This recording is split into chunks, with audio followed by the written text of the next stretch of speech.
Hi, welcome back to World of the Psychic. You are the future. Give me the prophecy. It is the future you see. It's about the future, isn't it? The future looks good.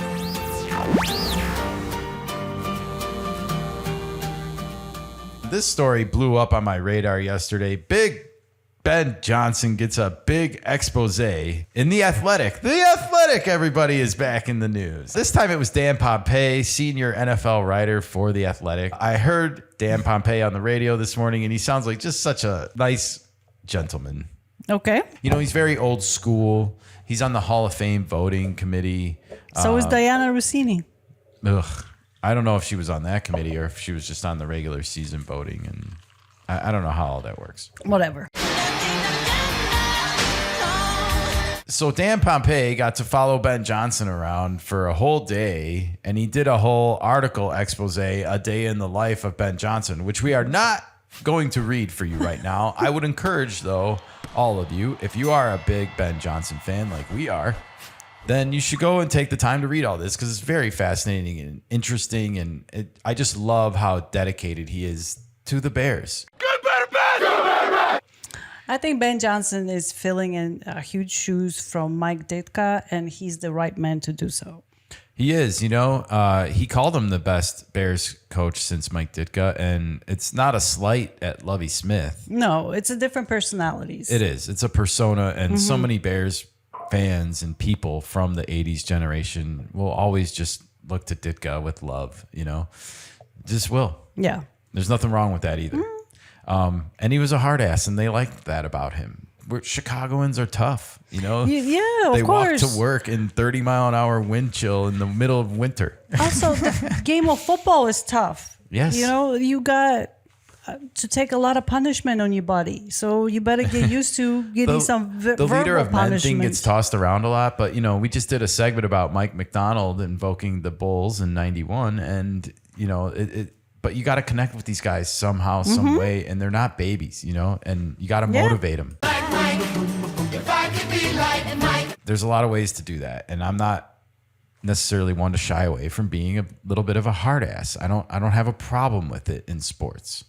No, he should be. This new age or postmodern era where everybody is walking around each other on the eggshells because feelings shouldn't apply to football.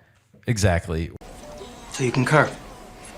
There's only one thing you really need to take away from this article, Nika, and that is this quote right here from Ben Johnson that got a graphic on X/Twitter, and Dan Pompei himself posted it, and it says this, quote, "I want to have the highest scoring offense ever, which happens to be the 2013 Denver Broncos. I know how many points per game they scored, 37.9, and I want to surpass them. I want shutouts. I want blowouts." Ben Johnson, Bears head coach, to Dan Pompei. There's nothing wrong with that. We've been saying this from the beginning. This is just the beginning. He's an offensive-minded coach. He Yes. wants to score. He wants to score points. He wants to score. He wants to score often, and he wants to rack up the scoreboard. You know, I think he wants the Bears to become more than just a team in the mind of their opponents. He wants them to become this insurmountable force that, like, oh my gosh, we're going to play the Bears. It's over before it even begins. And Wishful Ben thinking. Johnson is the type of coach that's going to have his players so prepared that just any doubt, any hesitation on the other team, and we won already. If you ain't first, you're last. You know? It also shows you that the players are buying into his philosophy. He's not just a lone person just with that idea. Yeah. Caleb bought in. The new rookies are. The old rookies are. Well, you bring up a good point because Caleb Williams was on the Max Crosby podcast back in like February or April, or February or March. And he was talking about this very point, how we want to be the highest scoring offense of all time. I really want to become the greatest offense this year. So that's really on my mind. Being able to find ways to put up points every single time we're out there. I think the average was 38.5 or something like that of Denver. At Peyton year, we had 50 touchdowns. Yeah. Yeah. So Julius going for Thomas, yeah, Marius go Thomas, for. that I think squad. it's 39 Yeah. is the number, average score, and so yeah, That's silly. what Really. we're going for. It just shows you that Caleb was already on board with this mentality before this article ever got printed. And if you've been paying attention, you would have known this already, because Caleb and Ben Johnson are also in lockstep with each other. Their goals are the same. They don't deviate. Not right now, at least. Ride or die.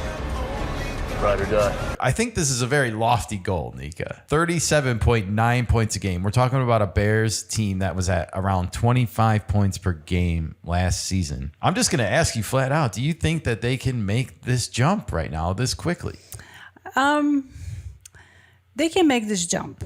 I don't think it will happen in one season, it might happen next season. I don't know, but they are capable of doing that. And I believe Caleb wants this to happen. They're going to break the franchise records before they break the NFL records. That's so true. The bar is really low on that one. You're absolutely correct. I mean, you're talking about a team that remains the only NFL team to have never had a 4,000-yard passer in one season. Right. So I think that's something that was going to get broken this season. And I'm just asking, do you think that we're putting the cart before the horse when it comes to goals, or do you think it's just that goal's going to get checked off on the way to the other goal? It's a domino effect. Yeah. You have to check the first hurdle before you go after the next one. So yes, the franchise record will get broken first, and then they're going to aim for the NFL passing records, which will be a little harder to achieve. So you're telling me there's a chance? I think this is going to be a tough goal to achieve this year. And I also want to point out to Ben Johnson, by the way, that the 1950 Rams actually scored more points per game. They only played 12 games, so they didn't score as many points as the 2013 Broncos. It's inconsequential. The Broncos are the modern offense. Yes. And I think they're kind of looked to as the modern standard, if you will. But hey, they're not that much higher. We might as well just put the Bears at the top of the list, no matter what era of football it is, if you're asking me. Well, I think it's possible for Caleb to score over 322 passing yards in a single game. Never tell me the odds. That Because gets that's you how to much- 4,000? Right. That's how much you need to average over. You have to average over 322 passing yards in order to get that record. Per game. So, I mean, with efficiency that he Yes. should be improving on this year, and all signs are pointing that that's happening, then yes, I agree with you. That's an easily attainable goal, as long as nothing gets derailed and there's not major injuries on like the offensive line or the wide receiver room. We already have Luther Burden out for the entire preseason, which is fine with me. It sounds like it's precautionary. We'll hope that it's precautionary, but nevertheless, that's the one thing that can derail all of this really quickly. I don't know if the Bears are quite there yet. I would put next year as the year that they might be able to knock on the door of this points per game record. Okay. And I just feel like they are a total team effort away from that. Like the problem with the bend don't break defense for the Bears is that it causes the other team to have the ball too long. And that's my one fear for this plan that Ben Johnson has for scoring all these points is, are the Bears going to have the ball enough time even to score that many points? So that's one obstacle they have to check, make sure that doesn't happen. And how do you obtain that? Well, you need a defense. Yeah, and we've already seen we lost Kobe Bryant for 4 to 6 months. So that was the biggest offseason signing we had. Kyler Gordon, nobody seems to know what the hell is up with him. That's two $40 million players in the secondary that are out. But I'm just saying, like, this is not helping the situation. It's Getting not. the It's not. Bears back the ball, whether it's via punt or by an interception or what. It's not, but Dennis Allen is one of the more creative defensive coordinators in the league.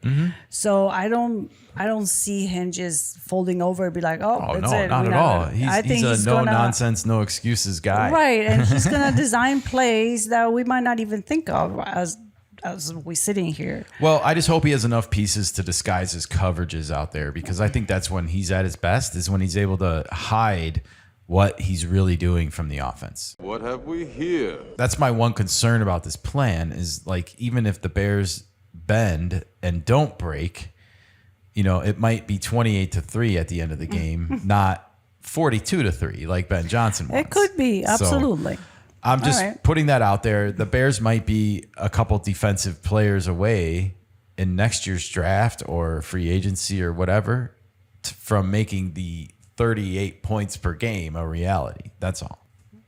Fair point. All right. Well, let us know what you think in the comments below. Do you think that the Bears are going to break this record from the Broncos/Rams, the points per game scoring record? I say they're going to be a little bit short still. Nika thinks it's possible.